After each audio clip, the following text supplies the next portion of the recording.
Your layers might sound like this, but what if they sounded like this?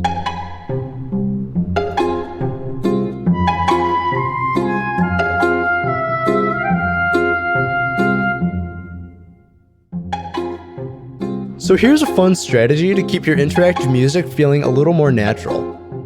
So a common technique in interactive music is what's called layering, and that's basically just when you take an instrument or part and bring it in, or take it out, based on some game input, like maybe you finished a puzzle or you went to a new area or something like that. So the usual way that we do this is exactly what I just shown, fading it in and fading it out, just like this. And that's a super great way of doing it. It's very immediate and it's very simple, but it's also not the most natural way of doing it. Because if you think about it, instruments don't just fade in and fade out in real life when you hear a performance or when you're listening to a recording. Players start and stop at predetermined times in a purposeful way. So to make things feel a little more natural, let's see if we can find a way to emulate that purposeful coming in and stopping. So like all good interactive music, you start implementing your interactive technique in the writing process. So what do we want to do? We want to emulate the idea of a musician starting and stopping naturally. So the way we can do that is actually have these fade ins and fade outs like we were talking earlier, but have them only happen at moments of silence in each of these different parts. And so we need to build in these moments of silence into each of the different parts. So let's take a look at how I did that. So the violin one is very simple. It has a moment of silence on the first beat of every measure. The violin part only plays at the and of one of every measure. So let's listen to that really quick. I'll put on the click so you can really hear those beats.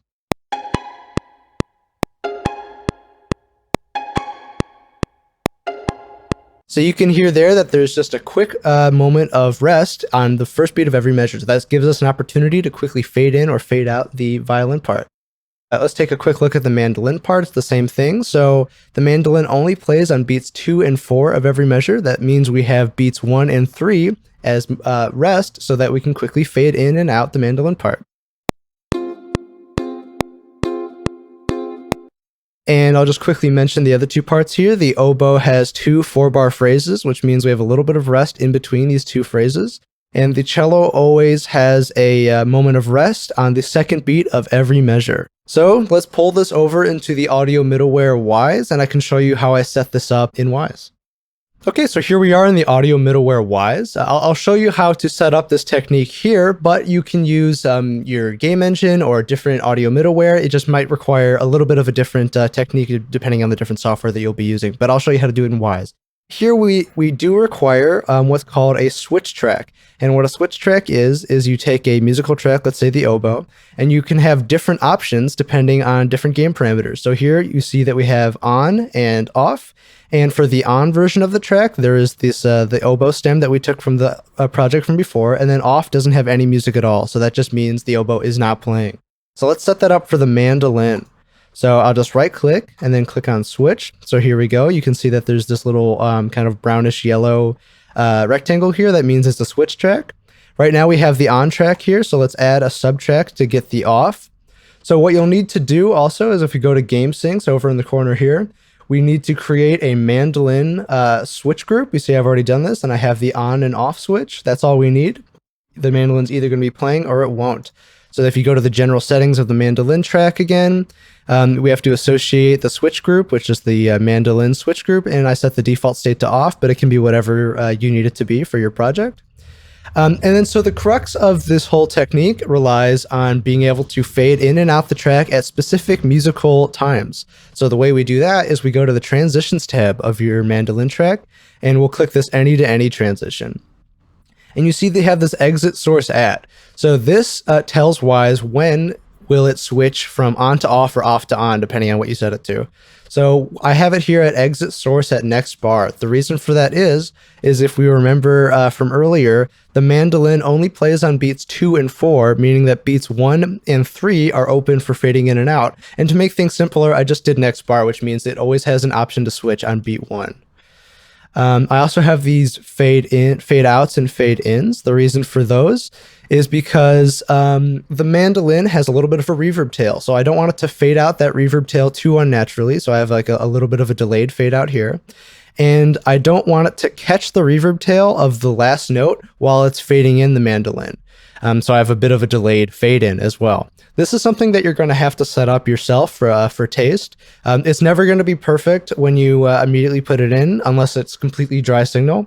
You're going to have to mess with this a little bit to get it to feel a little more natural. So really quick, let me associate this off track with the off switch. And then let's take a look at how the mandolin sounds turning on and off. Over here, I can set the switch. So let's turn it on for now and let's hear it. You can hear it's on. Let's turn it off. It goes off. Turn it back on again. There you go.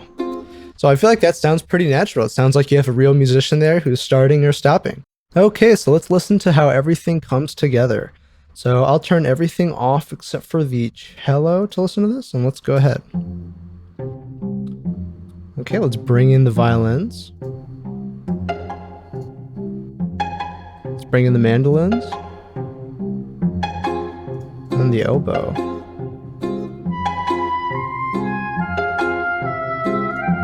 Maybe no mandolin.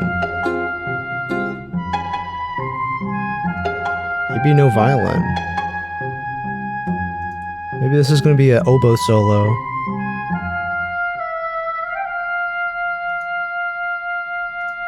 We got to bring back the mandolin though.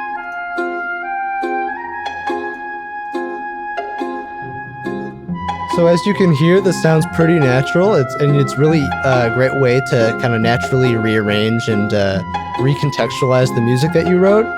There are some downsides to this technique, however. It's not as immediate as just fading something in. So if you need the like one of your layers to just come in right away, it's not going to do that. It'll wait till whatever bar position that you need it to wait for. But if you are okay with having it wait a little while, depending on the context in the game, this is a great way of doing it. It sounds very natural. It sounds very, very real.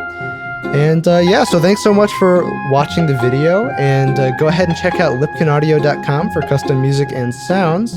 Go ahead and try out this technique for one of your games. I think it's a super great strategy and it's lots of fun.